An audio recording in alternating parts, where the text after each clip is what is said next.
Hello everyone, welcome again to our channel study smart for SSC.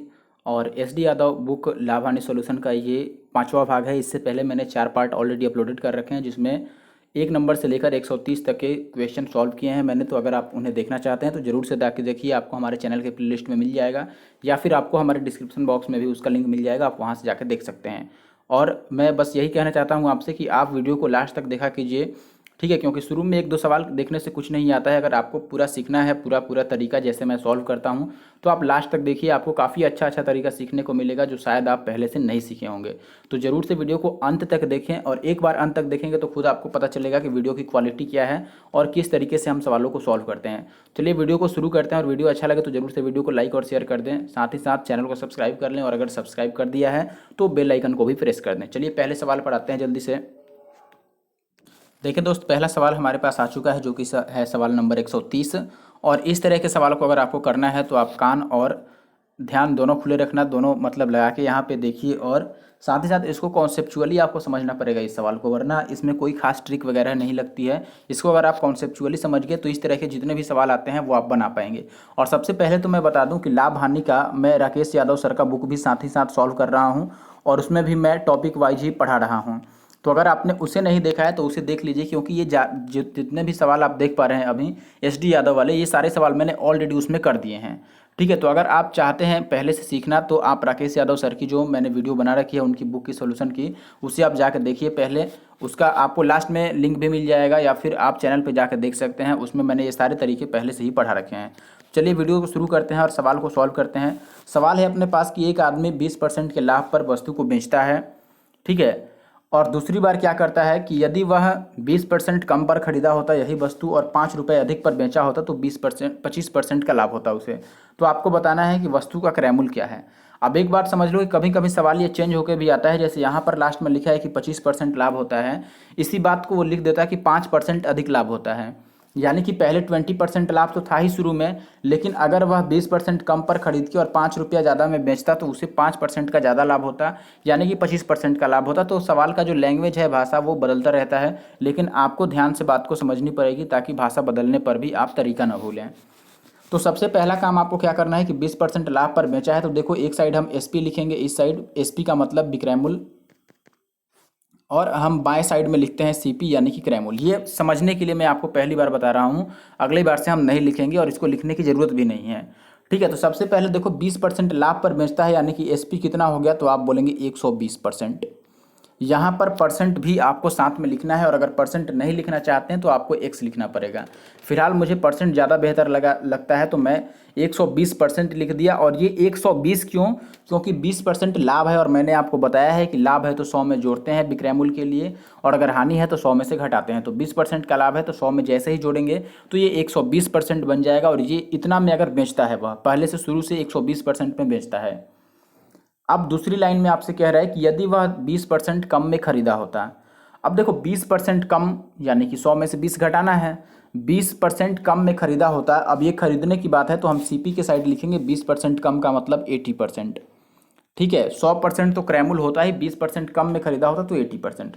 अब कह रहा है कि वो इसे 5 रुपया कम में बेचा होता। तो एसपी की तरफ अब बात करेंगे, विक्रय मूल्य की तरफ 120% जिधर है उधर हम लोग एसपी लिख रहे हैं, और एसपी को कह रहा है कि 5 रुपया कम में बेचा होता, यानी कि अगर 5 कम होता तो उसे 25% का लाभ होता। अब देखो 25% का लाभ है तो इसको हम गुना बोलेंगे 125 और बटे में 100।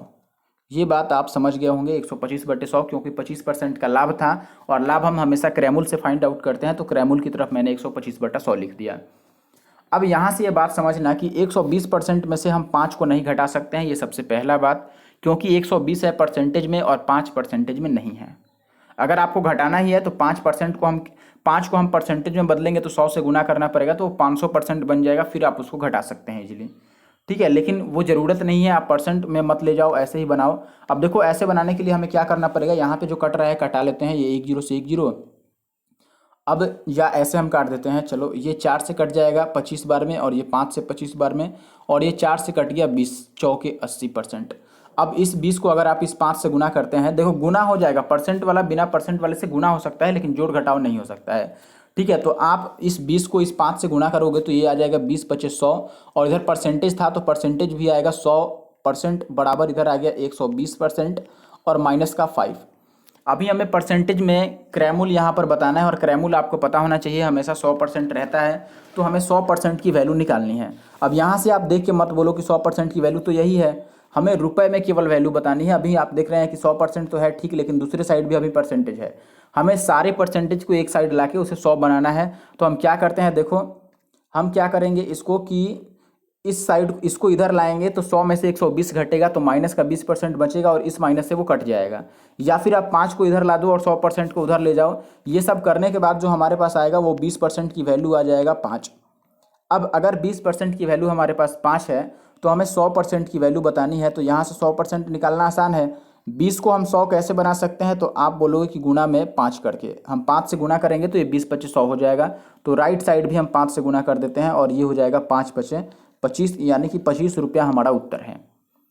इस बात को आप 2 बार 3 बार देखिए, लेकिन बहुत ध्यान से देखिए तो आपको ये बात समझ में आ जाएगा। ठीक है, मैंने क्या किया दोस्त, पहले क्रैमूल निकाला और क्रैमूल में ये कह रहा था कि 20% लाभ पर बेचा, तो सीपी को मैंने एसपी को यहाँ पर 20% लाभ पर 120 लिख दिया।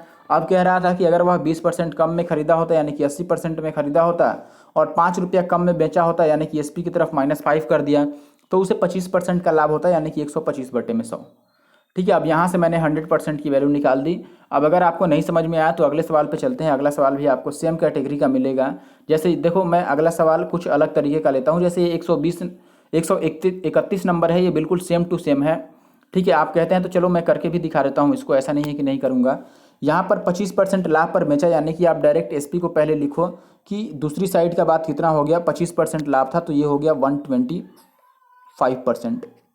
अब कह रहा है कि यदि वह 20% कम कीमत पर खरीदा होता, 20% कम पर खरीदने का मतलब 80% में खरीदा होता, ठीक है, और 10.5 रुपये कम कीमत पर बेचा होता, यानी कि इधर हम लिख लेंगे 10.50, इतना कम में खरीदा होता तो उसे 30% का लाभ होता। 30% का लाभ का मतलब 130 और बाई 100। अब यहाँ से आप काटोगे तो ये 2 जीरो से ये 2 जीरो कट जाएगा और 13 8 कितना होता है 104, तो ये 104% आ गया और बराबर का 125% और माइनस का 10.5 यानी कि 10.5। अब देखो 104 को हम उधर लाएंगे और 10.5 को इधर ला देंगे तो ये कितना बन जाएगा, 125 में से 104 घटेगा तो हमारे पास बच जाएगा कितना, आप घटा के देख लो 21% बचेगा। तो 21% की जो वैल्यू है वो आ गई हमारे पास 10.5 और हमें अब यहाँ से 100% की वैल्यू निकालनी रह गई। तो ये 21 से 21 बचे 105 कट जाएगा, आपको पता है 0.5 बार में कट जाएगा और इधर 1 बचेगा। अब 1 को हम 100 कैसे बना सकते हैं, 100 से ही गुना करके, तो 100% बराबर, देखो 1 अगर 0.5 के बराबर है तो 100 किसके बराबर होगा दोस्त, 50 के बराबर होगा। ठीक है, 0.5 को आप 1/2 भी समझ सकते हो कि अगर 1 आधा के बराबर है तो 100 भी उसके आधा यानी कि 50 के बराबर होगा। 1 बराबर अगर 0.5 है तो 100 बराबर कितना होगा, 50 होगा और 50 इस सवाल का उत्तर है। तो आशा है कि अब आप बात को समझ पाए होंगे। आते हैं अगले सवाल पे और देखते हैं इसमें क्या है। अगला सवाल बिल्कुल सेम है 132 और ये बिल्कुल सेम होने के कारण मैं छोड़ रहा हूँ इस सवाल को, आप खुद से कर लीजिएगा और नहीं हो तो कमेंट कर दीजिएगा। अगला सवाल 133 नंबर, थोड़ा सा अलग है तो वैसा ही सेम टू सेम ही, लेकिन एक यहाँ पे पूर्णांक में आ गया है तो हो सकता है कि आप इसको देख के घबरा जाओ कि ये अलग सवाल है तो सर ने छोड़ दिया, तो मैं इसको करके दिखा देता हूँ आपको। ये बल्कि और आसान ही है। ठीक है, आसान तो आप पीछे वालों को भी कर सकते थे लेकिन इसको देखिए तो आपको और आसान लगने लगेगा। ये देखो 10% लाभ पर बेचा। अच्छा सबसे पहले चलो कोई बात नहीं, शुरू वैसे ही करते हैं। 10% लाभ पर बेचा यानी कि 110%। अब एसपी में कह रहा है कि अगर वह 4% कम में खरीदा होता, देखिए यहाँ पे 4% कम में खरीदा होता यानी कि 96% में खरीदा होता और 6 रुपया अधिक में बेचा होता यानी कि एसपी की तरफ 6 बढ़ा देंगे तो उसे 18 सही 3/4% का लाभ होता। अब देखो 18 सही 3/4 का मतलब क्या हुआ, इसको आप फ्रैक्शन में चेंज कर लो।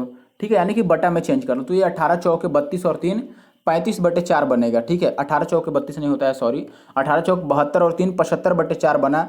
और 75 जो होता है वो 3/4 होता है तो 75/4 कितना हो जाएगा, 3/16। अगर नहीं समझ में आ रहा है तो इसको आप एक बार तोड़ के लिखो, 18 चौक 72 और 3 ये 75/4 है और इसमें का परसेंटेज आप हटाइएगा तो नीचे गुणा में 100 आ जाएगा। अब ये 3 से 25 बार में कटेगा, ये 4 से, यानी कि ये ओवरऑल बन गया 3/4 चौके 16, यानी कि 18 सही 3/4% का मतलब है 3/16। और ये चूंकि लाभ है तो मैंने बताया था कि 16 पर 3 का लाभ है, यानी कि इसको हम लिखेंगे 16 और 3 गुणा में 19 और बटे में 16। इस बात को अगर आप नहीं समझ पा रहे हैं तो जरूर से राकेश यादव सर वाला वीडियो आप देखिए जो मैंने बनाया है उनकी बुक का सोल्यूशन। अब यहाँ से आप देखेंगे कि मैंने ये लाभ था तो 16 में 3 जोड़ के लिख दिया। अब इसको आप कटाएंगे तो ये 16 से 6 बार में कट जाएगा, 16 छक 96। और ये 19 छक कितना है, 19 छक 114 होता है, तो 114% है। अगर इस 10% को आप लेफ्ट साइड में लाओगे तो 114 में से 10 घटेगा तो 4% बचेगा, जिसकी वैल्यू 6 है। और हमें 100% बतानी है, तो आप बताओ 4 को हम 100 कैसे बना सकते हैं। तो आप बोलोगे कि 25 से गुना करके बना सकते हैं। तो अगर इधर 25 से गुना हो रहा है तो राइट साइड भी हम 25 से गुना करेंगे, तो ये बन जाएगा 25 छक 150, यानी कि 150। तो 150 अपना उत्तर है 150। आप देख रहे हैं कि पीछे वाले से आसान ही लग रहा है ये करने में। तो आपको कुछ नहीं करना है, अगर पूर्णांक में आ जाए तो उसको पहले ही बटा में चेंज कर लो और फिर जोड़ के लिख लो अगर लाभ है तो। अगर हानि रहता तो 16 में से 3 घटा के हम लिख देते यहाँ पे और 13/16 लिख लेते, बस। और कोई दिक्कत नहीं है, आगे बढ़ते हैं फिलहाल। देखिए अगला सवाल बिल्कुल सेम टू सेम, तो मैं वापस छोड़ रहा हूँ इस सवाल को 134 को, और अगले सवाल पे आते हैं जल्दी से। अगला सवाल बिल्कुल सेम आप देख रहे हैं, जल्दी जल्दी में आप कर भी सकते हैं। 20% का लाभ होता है, यानी कि 120 आप लिख देंगे शुरू में बेचता है तो। फिर 20% कम पर खरीदता है, यानी कि 80% में खरीदता है। 5 रुपये कम में बेचता है और 25% का लाभ। 25% मतलब 1/4 हो गया, तो हम यहाँ पे लिखेंगे कितना, 5, 4 पर 1 का फायदा, यानी कि 5/4। जैसे मैंने पिछला सवाल किया था, 25% को आप फ्रैक्शन में तोड़ लो, ये 4 से कट जाएगा, 20 चौके 80, और 20 25 100% इधर हुआ, उधर 120%, यानी कि 20% की वैल्यू आ गई हमारे पास 5। तो 100% की वैल्यू कितनी हो गई, ये 5 गुना हो रहा है, तो इधर भी हम 5 गुना कर देंगे, 5 25 25, और 25 इस सवाल का उत्तर है, सवाल नंबर 135। आते हैं अगले सवाल पे जल्दी से। देखिए भाई 136 नंबर जो सवाल है ये बिल्कुल सेम है, तो मैं इसे छोड़ रहा हूँ, आप इसे कर लीजिएगा, ठीक है। आगे बढ़ जाते हैं, और 137 नंबर सवाल अलग है। यहाँ पे है कि क्रैमुल और विक्रैमुल का रेशियो आपको A/B दिया है और BA का 200% है, तो क्रैमुल पर लाभ का प्रतिशत क्या होगा। कोई बात नहीं है, चलो देखो पहले तो हम बात करते हैं कि CP और SP का रेशियो दिया है। CP का मतलब क्रैमुल और SP मतलब विक्रैमुल। CP को ये कह रहा है कि ये A है और SP को कह रहा है कि ये B है, हालांकि ये भी नहीं भी लिखते तो बात बन जाता। ये कह रहा है कि BA का 200% है। BA का 200% होने का मतलब कि A का कह रहा है तो हम A को मानेंगे अगर 100, तो B इसका 200% है, यानी कि B हो जाएगा 200, ठीक है। और क्रैमुल कौन सा था, देखो क्रैमुल पहला वाला था, यानी कि A था। अब A 100 है और 100 का आप खरीद के और 200 में अगर बेचोगे तो लाभ कितने का हो जाएगा, 100 का हो जाएगा। और 100 पे जो निकलता है वही प्रतिशत भी होता है, तो यहाँ पर लाभ प्रतिशत भी 100% होगा, और रुपये में अगर लाभ पूछा तो वो भी 100 होता। 100% अपना उत्तर है। कैसे निकाला, मैंने यहाँ पे दिया है कि BA का 200% है, जिसका बोलेगा उसको 100 मानते हैं। A का तो A को मैंने 100 मान लिया, और B 200 हो गया। अब कह रहा है कि आप लाभ बता दो, और एक क्रैमुल था रेशियो के हिसाब से, अगर एक क्रैमुल है यानी कि 100 में खरीद कर आप 200 में बेच रहे हैं तो 100 का फायदा हुआ।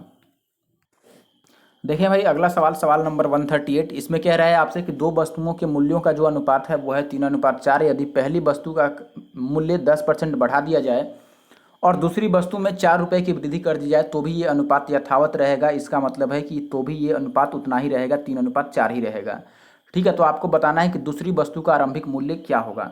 तो देखिए मैं तो कहूँगा कि ऐसे सवाल में आप ऑप्शन चेक कर लो। जैसे जब दूसरी वस्तु का यहाँ पर मूल्य पूछ रहा है तो रेशियो में दूसरी वस्तु का मूल्य 4 है, आप देख रहे हैं। रेशियो में दूसरी वस्तु का मूल्य कितना है, 4, यानी कि आंसर भी हमारा कितना आएगा, 4 से कटने वाला आएगा।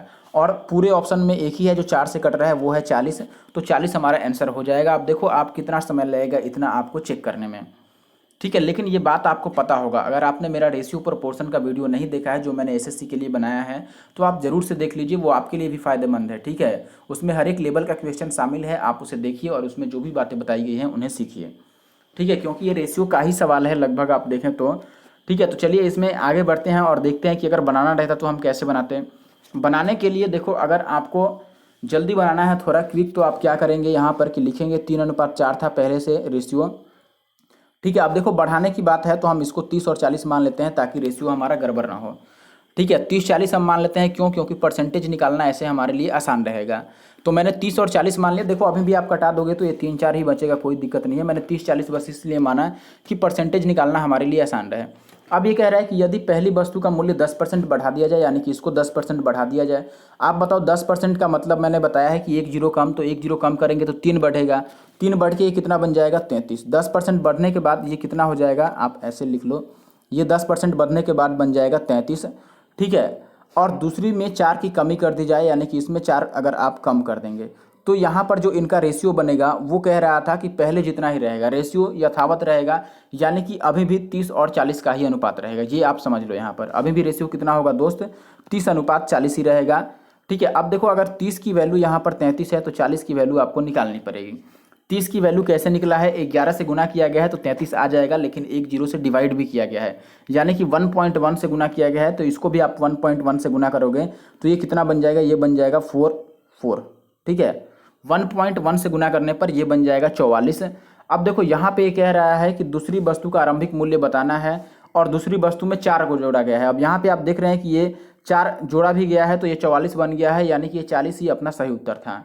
ठीक है, अब मुझे लगता है कि आपको ऐसे बात नहीं समझ में आया होगा, तो मैं आपको वापस बना के दिखाता हूँ, आप एक बार और देख लो। इस बार जीरो नहीं लगाऊंगा, 3 4 ही मान लेता हूँ मैं आपके मतलब समझाने के लिए आपको। अब 10% पहले वाले को बढ़ाया गया तो ये 10% बढ़ेगा तो 0.3 बढ़ेगा, यानी कि ये 3.3 बन जाएगा।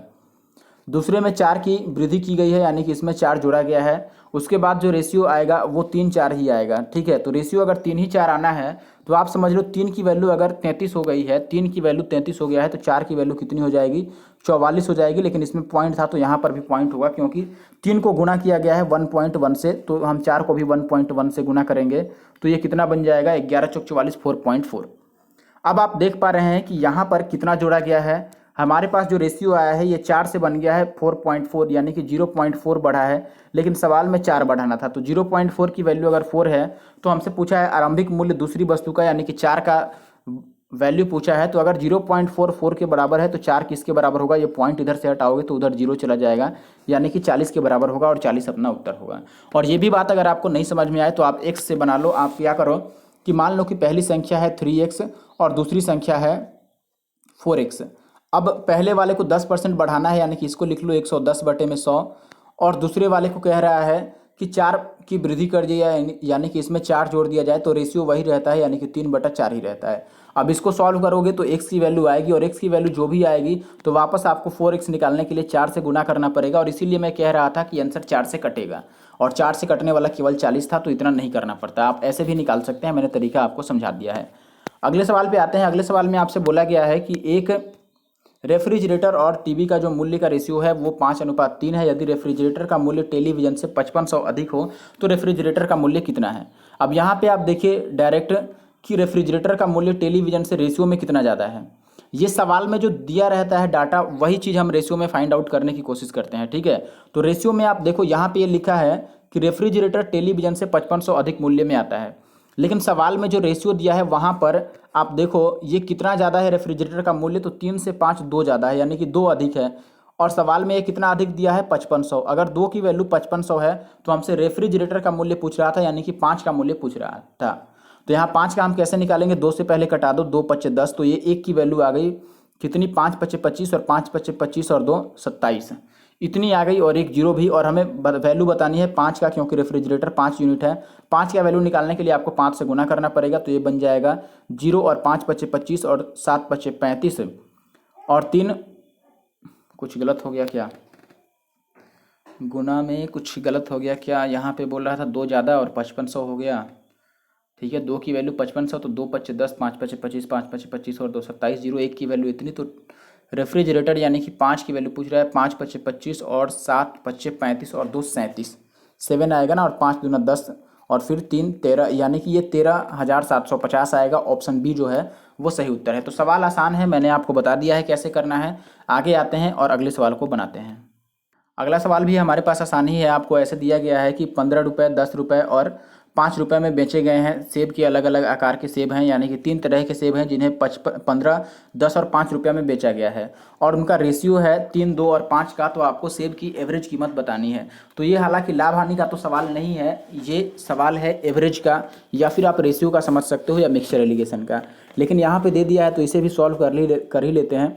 देखो, जब भी ग्रुप एवरेज आपको निकालना है, सबका एवरेज बताना है, तो आप सबका एवरेज कैसे निकाल सकते हो। जो ग्रुप एवरेज होता है वो होता है कि आप इनके नंबर से और इसके मूल्य को गुणा कराओ, यानी कि आप डायरेक्ट बोलोगे यहाँ पर देखो 15 को 3 से गुणा कराओ। 1 मिनट, यहाँ पे एवरेज बराबर हम लिखेंगे दोस्त 15 और गुणा में ये 3, तो 15 यहाँ हो गया 45, और फिर 10 दूना में 20, और फिर हो गया ये 5 5 ये 25, यानी कि ये सबको आपको जोड़ना है। अब नीचे इनका रेशियो का सम लिख दो, यानी कि इनकी संख्या टोटल कितनी है सेब की, तो संख्या है 3 2 5 और 5 10, 10 संख्या है। अब जोड़ के डिवाइड कर लो तो 25 और 45 हो जाएगा 70 और 20 हो गया 90/10, यानी कि ये 0 से 0 कट जाएगा तो कितना आ जाएगा दोस्त, 9 आ जाएगा। और 9 इस सवाल का उत्तर है। ऐसा सवाल भी मैंने बता रखा है परसेंटेज वाले चैप्टर में, लेकिन अफसोस कि आपको वो लगता है कि एसएससी सीजीएल का है तो देखना नहीं चाहिए, लेकिन मैं कहूँगा कि आपको देखना चाहिए। आपको काफ़ी कॉन्सेप्ट उसमें सीखने को मिलेगा। इस तरह के कई सारे सवाल उसमें मैंने बनाए हुए हैं। अब देखो है सवाल एसडी यादव का, तो क्या ये यहाँ पे देखो लिखा भी हुआ है कि एसएससी सीजीएल में आया हुआ है। ठीक है, तो आप ज़रूर से उन क्वेश्चंस को देखें। ठीक है, 2012 में ये आया हुआ है और 2011 से लेकर के और 2018 तक का मैंने सॉल्यूशन दिया है। चलिए 141 नंबर सवाल को देखिए जल्दी से। इसमें आपको बोला गया है कि एक वस्तु को अंकित मूल्य के 3/4 पर बेचने से 25% का लाभ होता है, तो अंकित मूल्य और क्रय मूल्य का अनुपात बता दो। सबसे आसान तरीका जो रहेगा वो ये रहेगा कि सीधा सीधा आप लिख दो अंकित मूल्य अगर एमपी है तो एमपी का 3/4 में आप बेच रहे हैं, यानी कि ये ओवरऑल एसपी निकल गया। ठीक है, लेकिन अगर हम एसपी दूसरे तरीके से निकालें तो आपको पता है कि विक्रयमूल्य कैसे निकालते हैं। क्रयमूल्य का जितना लाभ लेकर आपको बेचना है, अगर क्रयमूल्य सीपी है और मान लो इसका 25% आप लाभ लेना चाहते हो तो ये 125/100 होगा। ऐसा मैंने अभी बताया था पीछे आपको कि 25% लाभ है तो आपको 100 में जोड़ना पड़ेगा 125/100। देखो दोनों तरफ मैंने विक्रय मूल्य लिखा है, ये बात आप ध्यान देना कि इधर भी अंकित मूल्य के 3/4 पर बेचते हैं तो अंकित मूल्य को अगर 3/4 से गुना करेंगे तो ये भी विक्रय मूल्य आएगा। दूसरी तरफ क्रय मूल्य पर 25% लाभ लेकर बेचते हैं तो अगर क्रय मूल्य का 25% लाभ लेकर हम जोड़ेंगे उसी में तो ये भी विक्रय मूल्य ही आएगा।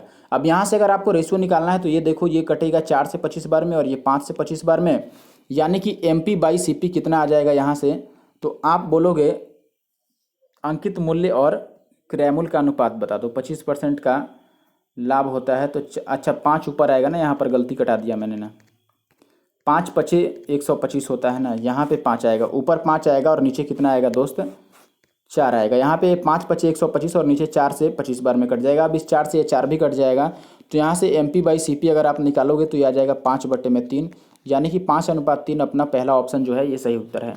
अब अगर ऐसे में दिक्कत है आपको तो आप रेशियो से भी इस बात को कर सकते हैं। देखिए रेशियो कैसे बैठाएंगे, आप लिख लो एक बार MP और एक बार आप लिख लो CP और फिर लिख लो SP। ठीक है, तो MP कितना है, आप बोलोगे कि MP अगर हम 100 ले लेते हैं, ठीक है, तो इसमें ये कह रहा है कि CP बनेगा एक सेकेंड, MP 100 ले लिए तो बेचता कितने पर है, MP का 3/4 पर। 100 का 3/4 कितना होगा, तो आप बोलेंगे 3/4 इसका निकालते हैं हम, तो ये 4 से कटेगा, 25 चौके 100, 25 या 75, यानी कि 75 रुपया में बेचा गया। अब देखो 75 रुपया में बेचा गया है तो 25% का लाभ है, तो आप अब क्रय मूल्य निकालोगे। तो क्रय मूल्य कैसे निकालते हैं, देखो क्रय मूल्य निकालोगे आप विक्रय मूल्य और गुना में उल्टा काम करेंगे। क्रय मूल्य निकाल रहे हैं तो सीधा उल्टा कॉन्सेप्ट, अगर आपने मेरा SD यादव का पहला वीडियो देखा होगा तो उसमें मैंने ये कॉन्सेप्ट बता रखा है सीधा उल्टा का, क्रय मूल्य और विक्रय मूल्य निकालने के लिए। ठीक है, तो यहाँ पे नीचे हम रख लेंगे, ये 25% का लाभ था तो 125। अब इसको कटा लो तो ये 3 से 25 बार में कट जाएगा, ये 5 से 25 बार में और ये 5 से कट जाएगा 20 25 100, तो ये आ गया 100 और ये आ गया 20 तिया का 60। अब यहाँ से 1 0 से 1 0 कट जाएगा, 5 दूना 10 और ये 3 दूना 6, यानी कि 3:2। लेकिन इतनी की ज़रूरत नहीं है, सॉरी 5:3, इतना की ज़रूरत नहीं है। अगर सवाल आप पिछले तरीके से करोगे तो और जल्दी बन जाएगा। चलो फिलहाल आगे बढ़ते हैं और अगले सवाल पर आ जाते हैं। देखिए अगला सवाल भी कुछ ऐसा ही है। यहाँ पे कह रहा है कि यदि विक्रय की गई कीमत लागत मूल्य से 1/3% लागत कीमत का इतना भाग है तो लाभ प्रतिशत बताएं। देखो यानी कि CP जो है अगर 1 है तो SP कितना है, SP इसका 1/3 है। ठीक है, अब 1 सही 1/3 का मतलब होता है 3 और 1 4/3, यानी कि SP इसका 4/3 है। SP किसका 3/4 है, सॉरी 4/3 है CP का। CP अगर 1 है तो SP उसका 4/3 है, यानी कि 4/3 से हमने गुना करा दिया। अब वापस समझो कि अगर CP को हम 1 माने हैं तो SP मानना है 1 का कितना, इतना पार्ट जो कि 4/3 आया था, तो ये 4/3। अब यहाँ से तिरछा गुना करोगे, 3 को यहाँ ले जाओगे तो ये 3 बन जाएगा, ये 4 बन जाएगा। ठीक है, अब इसका मतलब कि CP 3 है तो SP 4 है, तो कितने का फ़ायदा हो गया, 1 का फ़ायदा हो गया। और कितने पर ये फ़ायदा हुआ, 3 पर। और गुणा में हम 100 करेंगे अभी परसेंटेज लाने के लिए, तो 100/3 का मतलब होता है 33 सही 1/3%, यानी कि अपना जो उत्तर है वो है ऑप्शन बी। आसान सा सवाल है। ठीक है, आप चाहो तो डायरेक्ट ही CP को 4 मान लो या 3 मान लो, क्योंकि इसमें नीचे 3 आ रहा है, तो अगर आप CP को 3 मान लोगे तो ये 3 कट जाएगा। CP 3 है तो SP 3 का आप लिखोगे 4/3, तो ये 3 से 3 कट जाएगा और ये यहीं पे 4 आ जाएगा। 3 और 4 जो रेशियो हमने बाद में निकाला था। चलिए फिलहाल आगे बढ़ जाते हैं और अगले सवाल में देखिए, सवाल में फिर से वैसा ही है, आपको CP और SP का रेशियो दिया है और हानि प्रतिशत बताना है। यानी कि CP है 5 और SP है कितना, 4। रेशियो के हिसाब से। तो आपको बताना है हानि प्रतिशत क्या होगा। तो जब भी मैंने आपको बताया है कि सीपी अगर 100 से कटने वाला है या 100 इसके पहाड़े में आ सकता है तो आप इसको 100 बना दो। 100 बनाने के लिए 20 से अगर हम गुना कर दें तो ये 100 बन जाएगा, और अगर ये 20 से गुना होगा तो ये भी 20 से गुना हो जाएगा, ये 20 चौके 80 होगा। अब डायरेक्ट देख लो 100 से कितना कम है, 20 कम है, तो 20% की क्या हो गई दोस्त, हानि हो गई। 20% हानि अपना उत्तर है। अगर आप ऐसा नहीं करना चाहते हैं तो आप यहीं पे ये बात कह सकते हैं कि ये 5 है और ये 4 है, यानी कि 5 में खरीद के हम 4 में बेच रहे हैं तो 1 का घाटा हो रहा है कितने रुपए पे, 5 रुपये पे, और गुना में आप 100 करते तो ये 5 से कट जाता है और 20 25 100, ऐसे भी आपको 20% की हानि आ जाती है। चलिए आगे बढ़ते हैं और जल्दी से 144 नंबर सवाल देखिए। यहाँ पे आपको बोला गया है 145 आ गया कि राघवन जो है वो अंकित मूल्य के 13/15 में खरीदा और अंकित मूल्य से 12% अधिक राशि लेकर बेच दिया, तो लाभ परसेंट क्या होगा। कोई बात नहीं है, चलो हम यहाँ पर देख लेते हैं। अब देखो नीचे 15 है तो अंकित मूल्य को हम ऐसा मानते हैं कि वो 15 से कट जाए, ठीक है, यानी कि 15 ही मान लेते हैं। तो एमपी अगर मान लो 15 होता तो कह रहा है कि अंकित मूल्य के इतना में खरीदा, यानी कि खरीदा कितने में, फिर 13 में खरीदा, क्योंकि 15 गुना में 13/15 करोगे, यहाँ पे लिखोगे ना कि सीपी जो है वो 13/15 गुना है किसके, एमपी का, यानी कि एमपी 15 है तो 15 कट के 13 ही आएगा। या जैसे मैंने पीछे किया था, आप एमपी को 1 मान लो फिर इतना गुना कर लो, तो सीपी 13 आ गया। अब ये कह रहा है कि अंकित मूल्य से 12% ज़्यादा लेकर के उसने बेच दिया। अब देखो बेचा कितने में, एसपी अगर बात करोगे तो इसका 12% ज़्यादा है, इसका 12% कितना होगा, तो आप बोलोगे कि इसका 1% है 0.15, और 12% के लिए आपको 12 से गुना करना पड़ेगा, तो 15 दूना 30, यानी कि 1.8। 12% का मतलब 1.8 ज़्यादा लेकर के बेचेगा तो ये बन जाएगा 16.8। ठीक है, आप 12% ऐसे भी निकाल सकते हैं, 15 गुना में 112/100, क्योंकि ये ज़्यादा लिया है, इसको कटाओगे तो आपका यही आएगा 16.8। अब देखो अगर ये इतना में बेचा है तो यहाँ पे क्रैमुल तो हमें पता है, फिर से आप समझ लो अगर नहीं समझ में आ रहा है। तो मैंने बोला कि एमपी मैं 15 मान लेता हूँ, तो सीपी कह रहा है कि सीपी एमपी का 13/15 भाग है, यानी कि 15 का कितना भाग है, 13/15, तो यहाँ से 15 कट जाएगा, तो आप बोलोगे कि सीपी 13 आ गया। अब अगर दोस्त सीपी 13 आ गया तो एसपी की बात करेंगे तो कह रहा है कि एसपी 12% ज़्यादा है अंकित मूल्य से, तो इसको 12% आप बढ़ाने के लिए लिखोगे 15 गुना में 112/100, तो ये आ जाएगा अपना 16.8। अब यहाँ से आपको लाभ बताना है, तो देखो 13 में खरीद के अगर 16.8 में बेचोगे तो कितने का फ़ायदा हो गया, 13 और 3 16, यानी कि 3.8 का फ़ायदा हो गया। और ये कितने रुपए पर फ़ायदा है, नीचे हम क्रैमुल लिखते हैं तो 13 लिख दिया और गुना में 100, यानी कि ये बन गया अपना 380 और बटे में 13। इसको अगर आप पूर्णांक में तोड़ोगे तो ये 13 तियाँ 39। देखो 3 से शुरू और नीचे 13 केवल एक ऑप्शन में है, और वो है 38 सही 1/3%, तो ये आएगा अपना 38 सही 1/3%। तो इतना दिमाग आप भी ऑप्शंस में अप्लाई किया करो कि पूरा कैलकुलेशन ना करना पड़े। आप देखो ये तो समझ लो कि 38 जो है वो 13 से कटने वाला नहीं है, यानी कि नीचे 13 तो आएगा ही, नीचे 13 रहेगा, सॉरी, तो नीचे 13 दो ही ऑप्शन में है, लेकिन मैंने पहला बार ही भाग लिया तो 13 तियाँ 39 3 बार में जा रहा है, यानी कि 3 से शुरू भी होने चाहिए वो, तो ऐसा ऑप्शन सी है, तो सी हमारा उत्तर हो गया। अब आगे बढ़ते हैं और अगला सवाल देखिए। अगला सवाल में टाइप चेंज हो रहा है, ठीक है, फिर भी मैं बता ही देता हूँ आपको, या चलो छोड़ देते हैं, ये टाइप मैं अगले बार करा दूंगा आपको। आप जो छठा वीडियो आएगा इसका लाभ हानि का, उसमें ये टाइप मैं करा दूंगा। अभी काफ़ी काम है मुझे कुछ और दिक्कत भी है अभी वीडियो बनाने में, तो चलिए इसको यहीं पे ड्रॉप करते हैं। और वीडियो कैसा लगा आप कमेंट करके बताइए, और आपको अगर अच्छा लगता है वीडियो तो कम से कम शेयर किया करो दोस्त। और सबसे मेन चीज़ कि आप ऑनलाइन देखा करो, ताकि इससे चैनल थोड़ा ग्रो हो जाए और लोग हमारे साथ जुड़ सकें। अगर आप शेयर नहीं कर सकते हैं वीडियो को, अगर आपके पास कोई टेलीग्राम, व्हाट्सएप, फेसबुक कोई भी ग्रुप है एजुकेशनल, तो आप उसमें वीडियो को शेयर कीजिए। अगर नहीं करना चाहते हैं तो कम से कम आप ऑनलाइन देखिए और वीडियो को लाइक कर दिया कीजिए। चलिए, thank you for watching the video.